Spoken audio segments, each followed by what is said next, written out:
അസ്സലാമലൈക്കും, നമസ്കാരം. എൻ്റെ പുതിയ വീഡിയോയിലേക്ക് എല്ലാ കൂട്ടുകാർക്കും സ്വാഗതം. നമ്മളിവിടെ റെഡിയാക്കാൻ പോകുന്ന ഇന്നൊരു കോളിഫ്ലവർ ഫ്രൈ ആണ്.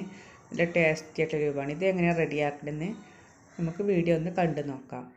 താമസിയാതെ തന്നെ വീഡിയോ ഇട്ട് കിടക്കാം. അപ്പോൾ അതിന് വേണ്ടിയിട്ട് ഞാനിതുപോലെ ഒരു 3/4 കിലോ കോളിഫ്ലവർ ഉണ്ട്. ഇത് ഞാൻ നല്ല കഴുകി വൃത്തിയാക്കി ഒരു 20 മിനിറ്റ് മഞ്ഞൾപ്പൊടിയും ഉപ്പും ചേർത്ത വെള്ളത്തിൽ ഇട്ട് വെച്ചിട്ട് കഴുകി വൃത്തിയാക്കി പിന്നെ മാറ്റി വെച്ചതാണ്. വേറൊരു ബൗൾ എടുത്തിട്ട് അതിലേക്ക് ഇഞ്ചി ചതച്ചത്, വെളുത്തുള്ളി ചതച്ചത്, ഒന്നും പേസ്റ്റാക്കി അരച്ചിട്ടില്ല, ഒക്കെ ചതച്ചെടുത്തിട്ടേ ഉള്ളൂ. ചതച്ചെടുത്താൽ മതി, അതാണ് ടേസ്റ്റ്. അപ്പോൾ ഇഞ്ചിയും വെളുത്തുള്ളിയും ചതച്ചത്, പിന്നെ പച്ചമുളക് ചെറുതാക്കി വട്ടത്തിൽ അരിഞ്ഞെടുത്തത്, പിന്നെ ഇതുപോലെ വറ്റൽമുളക് പിന്നെ ക്രഷ് ചെയ്തിട്ട് മിക്സിയിലിട്ടിട്ട് ഒന്ന് കറക്കിയെടുത്താൽ മതി. അത് കുറച്ച് അധികം എടുക്കുക. അപ്പോൾ ഈ വറ്റൽമുളക് ചതച്ചാണ് ഇതിലേക്ക് കൂടുതലായിട്ട് നമ്മൾ ചേർക്കുന്നത്, കുറച്ച് എരിവിനൊക്കെ.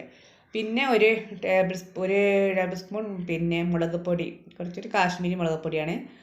പിന്നെ ഇതിലേക്ക് കുരുമുളക് പൊടി, പിന്നെ ഗ്രാം മസാല, പിന്നെ ജീരകം ചതച്ചാണ് എടുത്തിട്ടുള്ളത് കേട്ടോ, വലിയ ജീരകം ചതച്ചെടുത്താൽ മതി.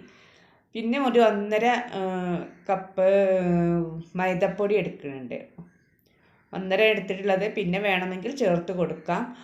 പിന്നെ ഞാനൊരു ടേബിൾ സ്പൂൺ അരിപ്പൊടിയും, ഒരു ക്രിസ്പി ആയിരിക്കാൻ വേണ്ടിയിട്ടാണ് നമ്മൾ അരിപ്പൊടി ചേർക്കുന്നത്, കുറച്ചൊരു ക്രിസ്പി ആയിട്ട് കിട്ടാൻ വേണ്ടിയിട്ടാണ്. പിന്നെ ഇതിലേക്ക് വിനാഗിരിയാണ് ചേർത്തിട്ടുള്ളത്, 2 ടീസ്പൂൺ വിനാഗിരി ചേർത്തിട്ടുണ്ട്. നമ്മളെ പുളിൻ്റെ ആവശ്യത്തിന് ഒക്കെ ചേർത്ത് കൊടുക്കാം. വിനാഗിരി ഇല്ലെങ്കിൽ നാരങ്ങയുടെ നീരെടുത്താൽ മതി. പിന്നെ ഞാൻ 1 ടീസ്പൂൺ വെളിച്ചെണ്ണ എടുത്തിട്ടുണ്ട്. പിന്നെ ആവശ്യത്തിനുള്ള ഉപ്പ് ഒക്കെ ഇട്ടിട്ട് പിന്നെ നല്ലൊന്ന് മിക്സ് ചെയ്തെടുക്കുക. പിന്നെ ഇതിലേക്ക് കുറച്ച് മഞ്ഞൾപ്പൊടിയും കൂടി ചേർത്ത് കൊടുക്കണം. അപ്പോൾ മഞ്ഞൾപ്പൊടി ചേർത്ത് കൊടുത്തിട്ട് നല്ലൊന്ന് മിക്സ് ചെയ്യുക. മിക്സ് ചെയ്തിട്ട് ഇതിലേക്ക് കുറച്ച് വെള്ളം ഒഴിച്ചിട്ട് ഇത് നല്ലൊരു കുഴമ്പ് രൂപത്തിൽ, ഒരു പേസ്റ്റ് രൂപത്തിലാക്കി എടുക്കാം. അപ്പോൾ വെള്ളം ഒഴിക്കണം, പൊടികളൊക്കെ ഇട്ടതല്ലേ, അപ്പോൾ കുറച്ച് വെള്ളം ഒഴിക്കണം. എന്നിട്ട് നല്ലൊന്ന് പേസ്റ്റ് രൂപത്തിലാക്കിയിട്ട് നല്ലൊന്ന് മിക്സ് ചെയ്തെടുക്കാം. ഇനി നമുക്ക് ഉപ്പൊക്കെ നോക്കുക, ഉപ്പും എരിവൊക്കെ നോക്കിയിട്ട് വേണമെങ്കിൽ ഇട്ട് കൊടുക്കുക. അപ്പോൾ ഞാൻ ഇതിൽ ഉപ്പ് നോക്കിയപ്പോൾ കുറച്ച് കുറവുണ്ട്, അപ്പോൾ ഞാൻ കുറച്ചും കൂടെ ഉപ്പ് ഇട്ട് കൊടുത്ത്. അപ്പോൾ കുറച്ച് മുളക് ചതച്ചത് ഇവിടെ ഉണ്ടായിരുന്നു, അതും പിന്നെ കുറച്ച് ബാക്കിയുണ്ട്, അതും കൂടി എരിവിന് വേണ്ടി ഇട്ട് കൊടുത്തിട്ടുണ്ട്. കുറച്ച് സ്പൈസി ആയിട്ടുള്ള ഒരു വിഭവമാണ്. അപ്പോൾ പിന്നെ ഞാൻ ഒരു നാരങ്ങയുടെ നീര് ഒഴിക്കുന്നുണ്ട്. ഒരു നാരങ്ങ മുഴുവനായിട്ട് എടുത്തിട്ടുണ്ട്, ജ്യൂസ് എടുത്തിട്ടുണ്ട്. എന്നിട്ട് വിനാഗിരി ഒഴിച്ചിട്ടുണ്ട് 2 ടീസ്പൂൺ, പക്ഷേ അത് പുളി കുറവാണ്. അപ്പോൾ അതുകൊണ്ട് ഞാൻ നാരങ്ങയുടെ നീര് പിഴിഞ്ഞൊഴിച്ചിട്ടുണ്ട്. അപ്പം നിങ്ങൾക്ക് വിനാഗിരി ഇല്ലാതെ മുഴുവനായിട്ടും നാരങ്ങയുടെ നീര് മാത്രം മതിയെങ്കിൽ അങ്ങനെ എടുത്താലും മതി. നമ്മൾ പുളിക്കനുസരിച്ച് ഏതാ വെച്ചാൽ എടുക്കാം.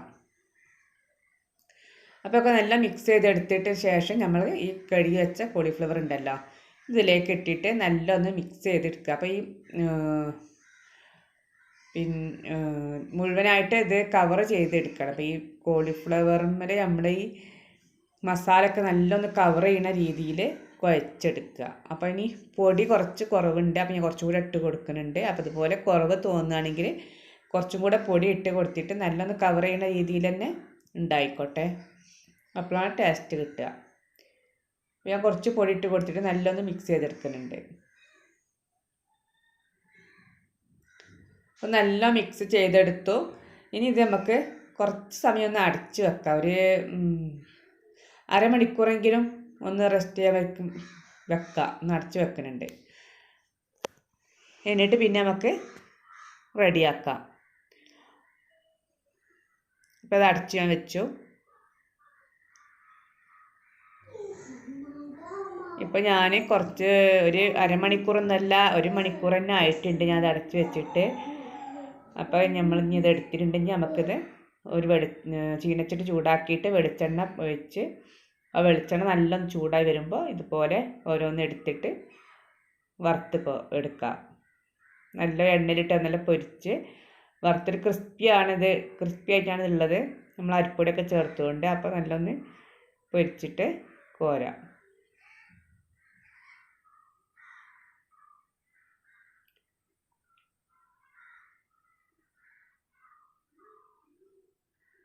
ഒരു ഭാഗം റെഡി ആകുമ്പോൾ മറ്റേ ഭാഗം ഇട്ട് കൊടുക്കുക. അപ്പോൾ നല്ലൊന്ന് തിരിച്ചും മറിച്ചൊക്കെ ഇട്ടിട്ട് പിന്നെ റെഡിയായി ഇത് വെന്തൊക്കെ വരുന്ന സമയത്തിലേക്ക് 2 പച്ചമുളക് 2-3 പച്ചമുളക് കീറിയിട്ട് അതും 2-3 വറ്റൽമുളകും മുറിക്കൊന്നും വേണ്ട, അച്ചടിക്ക് മുഴുവനായിട്ടാണ് ഇട്ടാൽ മതി.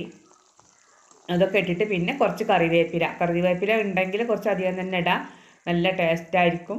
ഇത് ഇങ്ങനെ ഇട്ടിട്ട് നല്ല ഇത് മൊരിപ്പിച്ചെടുക്കുക. ഈ മുളകും കറിവേപ്പിലയും വറ്റൽമുളകൊക്കെ നല്ലൊന്ന് മൊരിയുന്നത് വരെ ഇടുക. അപ്പോൾ ഇത് കോളിഫ്ലവറൊക്കെ വെന്ത് കോരാനുള്ള സമയമാകുമ്പോൾ ഇട്ടാൽ മതി, അല്ലെങ്കിൽ മുളകൊക്കെ അരിഞ്ഞു പോകും.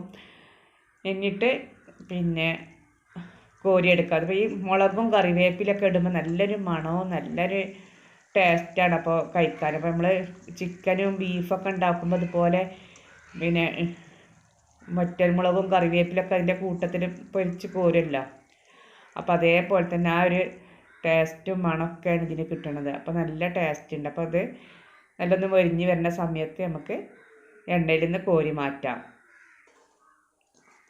നമ്മളിവിടെ നല്ല ടേസ്റ്റി ആയിട്ടുള്ള കോളിഫ്ലവർ ഫ്രൈ ഇവിടെ റെഡി ആയിട്ടുണ്ട്. നമ്മൾ ചിക്കൻ്റെ ഒക്കെ അതേ ടേസ്റ്റ് തന്നെയാണ് നമുക്കത് കിട്ടുന്നത്.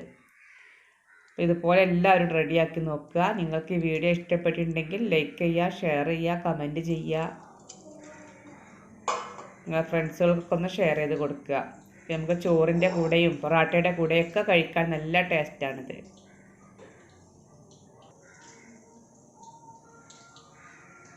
നിങ്ങളെൻ്റെ ചാനൽ ആദ്യമായിട്ട് കാണുകയാണെങ്കിൽ സബ്സ്ക്രൈബ് ചെയ്തിട്ട് തൊട്ടടുത്തുള്ള ബെല്ലൈക്കൺ ഒന്ന് ക്ലിക്ക് ചെയ്യുക. ഒരു ഓൾ എന്ന ഓപ്ഷൻ എനേബിൾ ചെയ്ത എല്ലാ വീഡിയോസും മിസ്സാവാതെ നിങ്ങളെ ഫോണിൽ കിട്ടുന്നതാണ്. ഇനി നമുക്ക് പുതിയ വീഡിയോ ആയിട്ട് അടുത്ത വീഡിയോസിൽ കാണാം.